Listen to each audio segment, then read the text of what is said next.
Ako po si Cara David at ngayong gabi bubuksan natin ang kwento at mga saloobin ng mga OFW at ng kanilang mga pamilya. Ito ay sa pamamagitan ng video diary tulad ng ginagawa ko ngayon.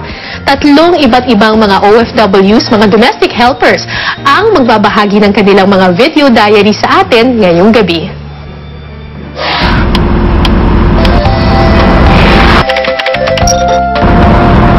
So ito, pagkarating ko, inuuna kong linisin kusina kasi gusto niya malinis sa kusina. Isa akong OFW dito sa Vancouver, Canada.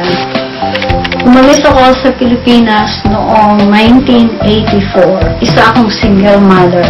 Ito yung video diary na pinadala sa atin ni Crisanta Sampang, isang domestic helper sa Canada. 10 years na, mahigit 10 years na siyang domestic helper. At mapalad tayo kasi pinayagan niya tayong masilip yung kanyang buhay bilang isang domestic helper. So, ayan, I will take you on the road. Punta tayo sa trabaho. Makikita ninyo yung mga dinadaanan ko. Welcome to Southland. Oh, ayan, ito yung bahay na pinagtatrabahuhan ko. Swimming pool.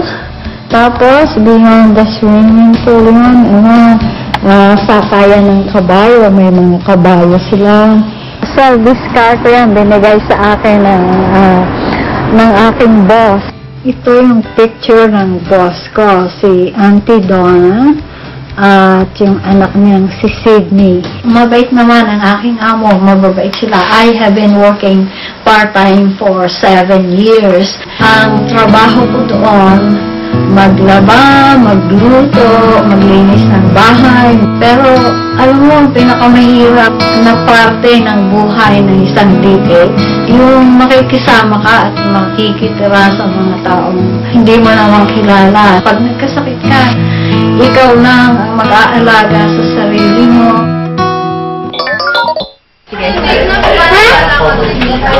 Sobra akong swerte ngayon kasi binigyan ako ng pagkakataon na makausap siya through the internet. 3 o'clock ngayon dito sa Pilipinas pero 11 o'clock ng gabi din sa kanila kaya sana gising pa siya. Yes! Hi! Ako si Cara!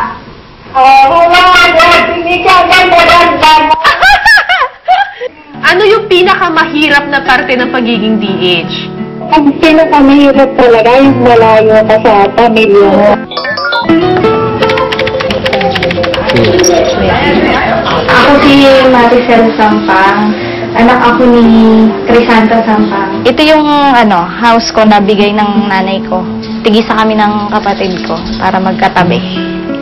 Ito yung sala. Siyempre, yung sofa, bigay pa rin ng nanay ang ibinili. Ito yung bahay namin. Yan, ito yung salas namin. Itong sopang ito, kahit napakamumurahin lang yan. Bigay yan sa akin ng nanay ko.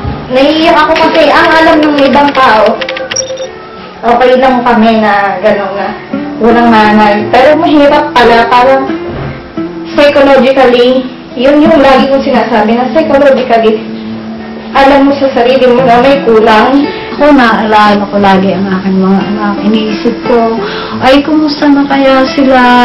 Sino kaya ang nag-aalaga sa kanila? Kumusta na kanilang eskwela? Sana hindi sila nagkakasakit. Kahit makakuha ka ng highest honor, tapos sasabihan kayo ng grade 1 sa school, yun, nakakalungkot doon sa parting yun na wala yung nanay. Pag namimiss ko sila, lagi ako nakatingin sa mga pictures. I am surrounded by them dito, kahit dito sa Vancouver. Pag umuwi yung nanay ko, siguro yung bakasyon niya yan na pa 2 weeks lang. Kulang. Tapos pag aalis na siya, ang hirap. Yung mga anak mo, do they feel abandoned? Meron ba silang resentment sa'yo na wala ka nung mga importanteng yugto ng buhay nila? Pagka yung mga kailangan ang nanay sa eskwelahan, wala ako, graduation, wala ako, they consider themselves orphans. Relate ako kaagad doon. Ito lang, kagagaling ko lang ng Amerika for 3 weeks. Tapos, nag-chat kami ng anak ko, tapos tinanong ko, anong gusto mong mag-isip ka, anong gusto mong regalo, marami dito mabibilan sa Amerika. Tapos ang sabi lang niya sa akin, anything mama, just come home. Kumbaga, yung aming mga pagmamahal na hindi namin na-i-express, ay inilalagay namin lahat sa box. Oh, sweet! Grabe! Pumipili ako ng mga bagay na alam kong kailangan nila at alam kong mapapakinabangan nilang mabuti. Katulad ngayon, watch. Ito, upuan ito ng computer chair. Ano ba yun? Naglagay siya ng computer chair sa balikbayan ko. Kasi si Marika, luma na yung kanyang computer chair. Kailangan niya ng bago. So, yan ang ipapadala ko sa kanya. Lahat ng kailangan namin para sa bahay, para sa pag-aaral, lahat siya talaga nagbigay. Siya lahat ang sumuporta. Pero hindi nagtapos yung pangarap ni Crisanta sa pagiging domestic helper. Alam niyo ba itong librong hawak ko? Made in Singapore na naging bestseller daw sa Singapore at saka sa Canada.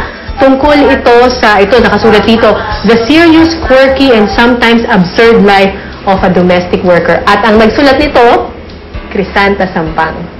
Sinulat ko ang aking unang libro na Made in Singapore noong 2005. Bilang isang love letter sa aking mga anak, I feel it's very important na nasasabi ko sa kanila at naikwento ko sa kanila ang aking buhay habang lumalaki sila na wala akong doon. Paano yung jump from being a domestic helper to being an author? Ang pinakamagandang nangyari sa buhay ko yung naging DH ako kasi nabuksan ang aking isipan. Naisip kong isulat. Sobra akong nabilib kay Crisanta kasi may mga ibang tao na kapag naging OFW na, nag-domestic helper na, parang end of the road na yun sa kanila. Ang sinabi niya, I'm very proud of myself na kahit nag-domestic helper ako, I never lost my self-dignity and I never lost my self-esteem. Sana tularan siya ng iba pang mga OFWs na hindi to end of the road na kung mawalay ka sa pamilya mo, mag-domestic helper ka, na humble ka, na nagkukudkud ka ng kubeta, hindi sabihin nun at tinatrato ka ng hindi tama, hindi sabihin nun na kailangan na rin tratuhin mo ng hindi tama yung sarili mo. Kung talagang aalis din kayo, kung pupunta rin kayo sa ibang bansa, kung hindi kayo matigil, kung gusto nyo may maabot, may marating, kailangan huwag kayong matatakot at kailangan magtiwala kayo sa inyong kakayahan. Huwag kayong magpapaapi.